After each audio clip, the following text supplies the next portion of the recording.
এই বাড়ি আমাদের না, এটা ছেলের বাড়ি। শীতকালের এক বিকেল, হার্টের অপারেশনের পর শহরে ছেলের কাছে এসে উঠেছেন হরিশবাবু ও তার স্ত্রী রমা।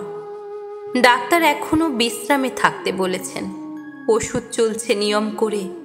এক দুপুরে গরম চায়ের কথা বলতেই ছেলে বিপ্লব বলল, মা, এতবার চা খেলে শরীর খারাপ করবে, আর একটু নিয়ন্ত্রণে থাকো না, তোমরা তো সবে চা খেয়েছ। রমা চুপ করে গেলেন। এই প্রথমবার মনে হলো এটা আর তাদের বাড়ি নয়। এ বাড়ির নিয়ম, এ বাড়ির ভাষা, এ বাড়ির ভদ্রতা সবই আলাদা। ছেলের ডাকেই তো এসেছিলেন চিকিৎসার প্রয়োজনে। গ্রামের বাড়িতে হরিশবাবুর শ্বাসকষ্ট শুরু হওয়ায় রমা দিশেহারা হয়ে ছেলেকে ফোন করেছিলেন। বিপ্লব বলেছিল, এখানে নিয়ে এসো, বড় হাসপাতালে দেখাও।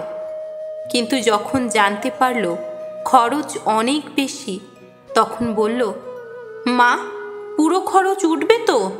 না হলে আমার পক্ষে সম্ভব নয়। রমা চোখের জল গোপন করে তুলে এনেছিলেন ফসল বিক্রির সব টাকা। তারপর শুরু হয়েছিল চিকিৎসা, কিন্তু বদলে তাদের ঠাঁই হয়েছিল একটি গ্লাস রাখার অধিকারহীন চাপা নিঃশ্বাসের ঘরে। বৌমা তানিয়া অফিস ফেরা, ক্লান্ত থাকে। ছাপার খবর কাগজ, চোখের চশমা, ওষুধ বা অল্প শব্দও নাকি তাকে বিরক্ত করে।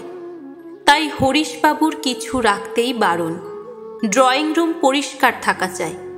এটা তোমার গ্রাম নয়, বলেছিল একদিন তানিয়া।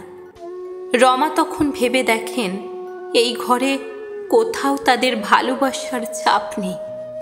অথচ একদিন এই ছেলের জন্য তিনি রাত জেগে গল্প শুনিয়েছেন, পছন্দের খাবার রান্না করেছেন, স্কুলে পাঠিয়ে ফিরে খুঁজেছেন শুধু ছেলের হাসি। তার গায়ে মাটি মাখা জুতো নিয়ে ঢোকার ছাপ তখন বারণ ছিল না। খেলনার রাজত্ব ছিল ঘরে, কিন্তু এখন? একদিন সন্ধ্যায় রুটি বানাতে আসেনি কাজের মহিলা।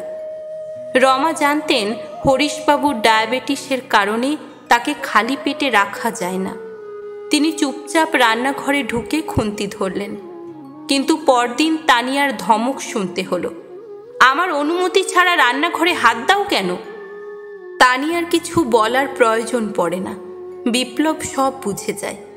এবার আর রমা চুপ থাকেননি। গলা চড়িয়ে বললেন, হ্যাঁ, এটা তোমার বাড়ি, কিন্তু ভুলে যেও না এই বাড়ির টাকা তোমার বাবা তার জমি বিক্রি করে জোগাড় করেছিলেন। আজ এই বাড়িতে আমরা দুই বৃদ্ধ মানুষ এক কাপ চা, এক বাটি খিচুড়িরও অধিকার হারিয়েছি।